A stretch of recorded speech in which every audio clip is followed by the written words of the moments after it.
Hi, I'm Jamie. And I'm Dayle. We're sisters and best friends, and this is Proof It's Possible. Jamie and I are complete opposites, but somehow through every stage of life, we stay on the same team. We're kicking the door wide open and sharing our morning coffee chats with you. Join us as we chat about everything from chasing our dreams to entrepreneurship to family, friendship, and what other craziness we have going on that week. Welcome to Proof It's Possible. We are chatting with Lisa Webb, who is the founder and creator and visionary behind Wine, Women, and Wellbeing. We're so excited to have her here. Thank you for being on. Thanks for having me, ladies. I'm so excited to be here. You are our very first guest ever. So yeah, it's exciting. I don't know if we told you that when we asked you to be on. Yeah, so we're a couple of amateurs here, and you're the pro. So I love it. Let's do it. To have you, yeah. So tell us about how Wine, Women, and Wellbeing came about. So I was living in Calgary. I was an assistant principal of an elementary school, and my brand new husband said, my job wants us to go overseas. So I quit my career. We moved overseas. I lived in France. I couldn't speak French. My kids were born there. We spent about 6 years in France at that time. And it was a really lonely time for me because I lost my language. I lost my community. My family and friends were on the other side of the world, and I just felt really isolated. And that was my first experience in my life of really feeling alone and lonely. And then when I kind of got myself set up in France, we moved to Indonesia, and I had to do the same thing over again. And then when I kind of got myself set up in Indonesia, we moved to the Congo for 2 years. And so none of these places, no one spoke English. So it was really hard for me to go out and meet new people. I think that's hard enough to do as an adult at any time, but to do that as an adult foreigner in a place where you don't speak the language it was a challenge for sure. Then I came back to Calgary and I thought, okay, what was my biggest lesson? 10 years living all over the world. And I found that my biggest lesson was the power of community, because no matter where I was living, once I found my community and I found my people, I was okay.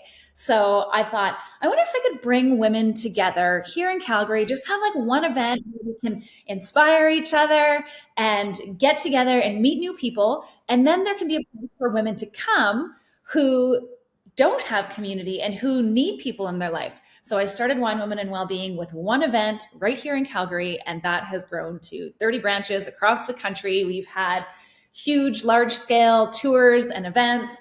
And it's really just a place where you don't have to pay for a membership. Everyone is invited. There will be events monthly, quarterly, in different cities across the country. And it's just a place where women can come together, support each other. We like to shine a light on what other women in the community are doing and really help each other no matter where we are on our journey, because we're all in different places. Sometimes we're riding a high, sometimes we're on the low. And no matter what, it's always better if you're surrounded by a group of like-minded women. And Wine, Women, and Wellbeing has really become a place for positive, energized women who want to do big things in their life, or women who just need community. It's become a place for those women to come together. Amazing. So on your first ever event, how many people came? Like, how did you get the word out? What were your fears? What was going through your head at that time? This is fantastic because I never imagined what Wine, Women, and Wellbeing would turn into, or I would have given it a shorter name, because that email address is real long. I'm not going to lie. I just thought, okay, what do I like? Well, I like to sit down and have a glass of wine. I like getting together with women, and I want it to be inspiring, whether it's fitness, health, wellness. I'm a teacher by trade. So I wanted there to be some kind of like educational component. So that's where the well-being came from. And I thought, I'm going to call it Wine, Women, and Wellbeing. And I started an Instagram page that had about 40 people on it. And I just thought, if every one of my friends maybe tells one friend, then maybe like 5 people will show up. I don't know how many people are going to come. I had it in Marteloup in Calgary, and it was at a coffee shop. The coffee shop isn't there anymore. If anyone remembers Nosh by Nova, that's where we had it. We rented it out after hours when it closed. I made up little posters and I pinned them up on community bulletin boards around town. We had 28 or 30 people at our first event. Half of them were people that I knew personally, and half of them were strangers. And then the energy in that room was so incredible that I thought, I could do this again with someone different that I know on a different subject. And then we had it the next event, and half the people were the same people who came back, and half the people were new. And it kind of works like that because it always depends on what you have going on that night, what the subject is. But it just really started to grow from there. And then it started to get attention online from different cities. And it just, I guess grew my by- next question is, how did you decide to grow outside of Calgary? Like, what was your light bulb moment to be like, this needs to be everywhere?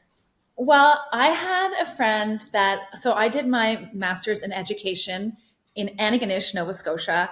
And I had a friend that was my roommate. And because it was in education, she was also a teacher. And she had been following my expat journey while I lived overseas. And she thought, wow, this is such a crazy adventure that you've had over the last 10 years. And now you're starting this thing. That would be really cool if there was something like that in Halifax. And I was like, yeah, that would be. And then the seed was planted. Yeah. And I went back to I don't know how many long it like rolled around in my head for, but I went back to her maybe a week later and I was like, I wonder if we can make that happen. Like, I wonder if I could cookie cutter what I've done here and get you to do it there. And because I knew her, it gave me permission to fail, or gave me permission to learn as I went and just try. And then when I get it wrong and say, oh, I don't know how that's going to work, it gave me that opportunity to have that comfortable relationship back and forth. And I think it took 6 months to get that first branch up and running. And now I could probably do it in 6 minutes. And how many branches are there? Oh, sorry. Go ahead. Now there's 30. Wow. That's so incredible. Speaking of like worrying about failing though, what are some of your like biggest things that you thought would go well and then didn't? And you ended up being like, okay, we will not try that again. Or they work in one city, but maybe didn't work in the next city. Absolutely. Well, cities are different, right? And this is something that I'm learning. It's a lot easier to run a branch from a bigger city in different ways. Sometimes maybe it's harder because you don't have your ready-made community, but in a bigger city, you can get, like how I said, sometimes people can't come. Sometimes the subject might not pertain to you. You have a bigger group of women to pull from in a larger city. However, in the smaller cities, sometimes there's not a lot going on and they want to go out. So actually, we've seen big things happen in small cities. We had little town of Fort Francis, Ontario, and they had like 55 women show up to their first event because they were so excited that something like this was coming to their city. So I might be wrong on that one because it can work depending on the ladies who are in the city. But one thing that failure, I'm going to say COVID. COVID was like a boxing match that I just kept getting up, and I was like bleeding and sweating and I could barely stand, but I just kept getting up again because a failure wasn't an option for me at that point because I was in so deep. I had invested so much financially, time, sweat equity, we had worked so hard on it. And because it was all planned, we couldn't cancel it. We just had to keep redoing it. So we would have to redo the website and redo the marketing and change the date and find something that works with all the speakers and all of the venues. If you're listening and you're not sure what I'm talking about, the Manifest Tour was with Caitlin Bristow and Dr. Jody Carrington and Jess Tatu and myself. So to align, and this is when Caitlin Bristow was in the middle of Dancing with the Stars.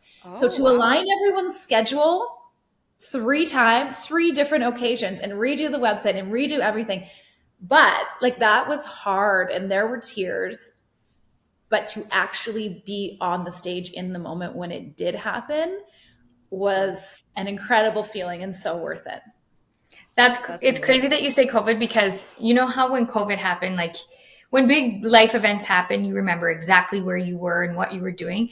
So my big like marker in time was that I went and saw with Dayle Jillian Harris at a Wine, Women, and Wellbeing event 2 days before the world shut down or Canada shut down. It was like that. That's my like one memory of like my last hurrah, the last time I got to leave the house for the next 2 years. Yeah. And we were so grateful we went. Like we kept saying like, thank God we didn't just decide at the last minute that we weren't going to use our tickets. And because it was one of those nights that like we had other things going on, but we were like, we really want to go. We really want to go. So we showed up and it was a great night, as Wine, Women, and Wellbeing events always are.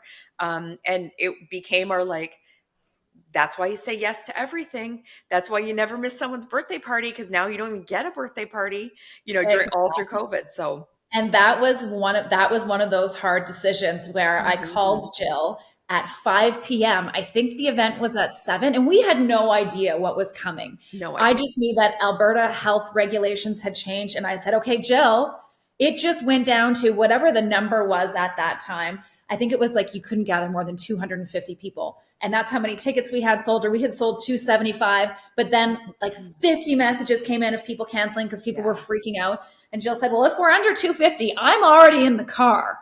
And I was like, okay, I guess we're doing this then. And I'm so glad we did, because for me, that kind of gave me a taste of what was possible and what could be for Wine Women and Wellbeing, because that was our first large scale event. So we ended on a high note. We were literally the last, like school closed 2 days later, like you said. We woke up in the morning and the world kind of shut down. So we ended on a high note. And then the Manifest Tour with Caitlin Bristow was like how we wanted to come back on a high note. Amazing. That's amazing. You've had so many amazing guest speakers and guests to your events.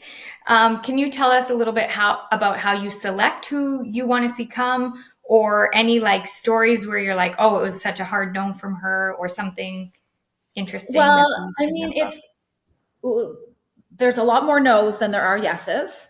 I have reached out to a lot of people. Like I'm on almost a first name basis with Brene Brown's team, to the point where they had a meeting with me because they're like, okay, we need to talk about this because you just keep emailing us and you're so persistent.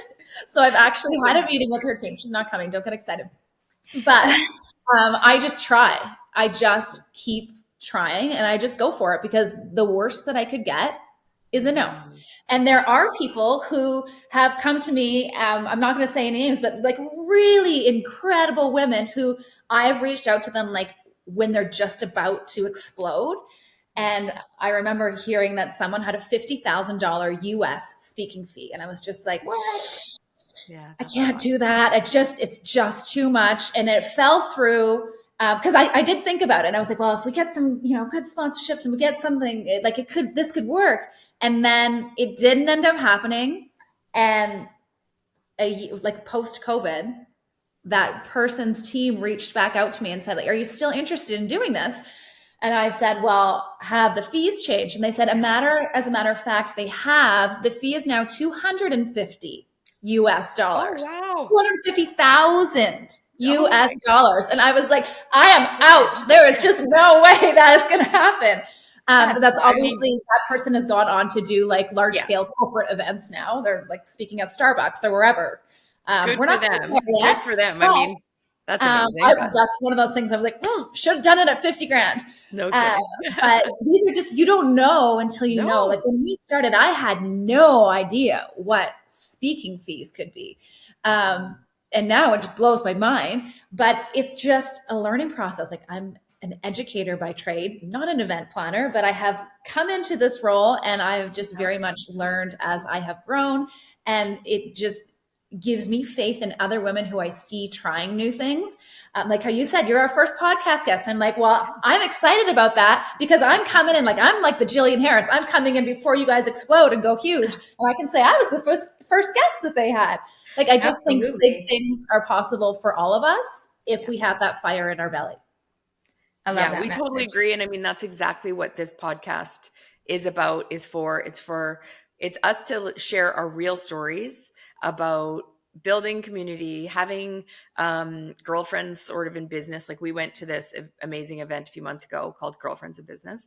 And the women we met inside those walls are integral in our futures, because there are other women that are doing big things that push you to do big things. And so I think that for me, that's why community is so important. What would you say the reason that community is so important for you, other than it was obviously important for you when you first started because you were kind of alone, like you were in countries by yourself, so you had to build it. But what has it given you just in your regular life once you're back to Calgary where you had friends still? Why did you carry on as far as that goes? I think it's the power of who you surround yourself with. Because that's contagious. They say the 5 people you surround yourself with is who you become the most like. Yeah. And I find that to be very true. If you are surrounded with people who are negative and sad, that can be contagious and you become negative and unmotivated. But if you just happen to be around people who are doing exciting things, you can't help but be inspired by them. I shouldn't have said sad because we all get sad, let's be Yeah. honest. But I mean, like your outlook on life. Yeah. If And a you are constant with, state of sadness is yes, different if you than. are with people who feel like sunshine, that warms you up, that lights you up, it makes you want to do positive, incredible things in your life as well. For It's sure. it's elevating the people around you. A rising tide lifts all boats, as they say, right? Yeah. Oh, I love that. I've never heard that before. Yeah. It's one of my favorites. If you could give yourself one piece of advice before you started this, what would it be? Oh, that's a really good question. I could think of 100 different things that I would tell myself, but I think it would be don't be afraid to ask questions and don't see other people as your competition. See Yeah. them as your community. Because if I would have reached out, like for example, Hannah, who runs Women in Wealth, it's a very similar event in Calgary, in Edmonton, to things that we do. Her and I are friends now. She supports us, we support her. But at the beginning, I would be like, oh, she's doing way big, huge things. And I would have been afraid to ask her something. And I feel like now I can ask her questions. And if I would have done that from the beginning, find someone who's doing something similar to me and learn from them, use them as a Yeah. teacher, it saves you. It would have saved me headaches. It would have saved Yeah. me For sure. money, time, all of the things. But sometimes we're intimidated by people who are further down the road than us. So I think that we need to recognize that we are at the beginning of something and we have things to learn from people who have moved further down the road already. That's great advice. I totally agree that it's like life just isn't a competition, and Mhm. you have to absolutely like link arms versus kind of like go against each other. None of us win when we do that. Being This is switching gears a little bit, but how do you manage all of this stuff while being a mom, a wife? You're an author. You have a whole booklet of things that you've done. So how do you do it all? Because the most recent episode that we put out was um, about how do you I said, how you do anything is how you do everything, because I kind of believe in that.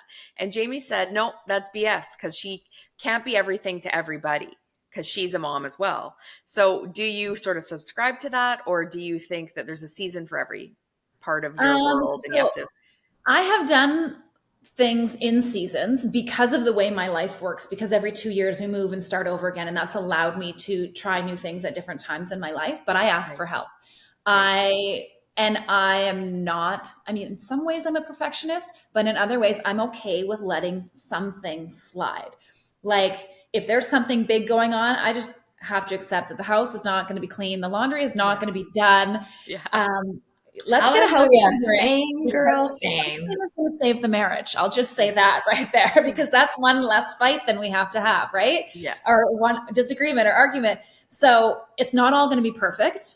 And that's Mhm. okay. When I wanted to write my book, I needed to find time to be able to do that. But I had two under two when my kids were born. Wow. I was really busy. So I found a nanny that could help so that I could give myself some time.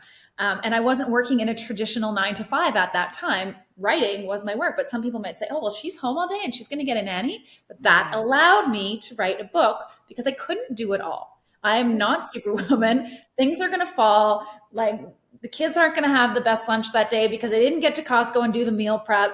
And I just give myself a lot of grace. Maybe too much sometimes. I don't know. But none of us are perfect. Give yourself grace. And sometimes it's easier to give that to other people. And so I Yeah. really practice trying to give myself as much grace as I would give to someone else or one of my friends. Because you'd be the first one to say, oh, don't worry about it. That's fine. You can't do it all. So if you can say that to someone else, say it to yourself. Mm-hmm. Absolutely. Yeah, I think Jamie believes or agrees with all of the things you say, and I do too. But I think when you're a mom, you really realize that you can't be everything to everybody all the time. Yeah. It's just not enough hours in a day. And because I Sometimes don't you have just have kids, I have more control of the house, the laundry, the whatever. Mhm. Yeah, sometimes you just have to half-ass certain tasks, and that's Yeah, the laundry and the exactly. dishes, and Yeah. sometimes you need to hire Exactly. it out, and that's okay too. Yeah. Yeah, for sure. So if there's Um, somebody that's listening and they don't have a yeah. Wine Women and Wellbeing chapter in their city, is there still opportunity to open a chapter in certain cities if there was enough interest, or what does that look like? Always. If someone has the passion on their heart to do it, I'm pretty much always all for it because I truly believe that we need it. It doesn't matter if you're in a big city or a small city. It might just look different in your city than it does in another city because of the size.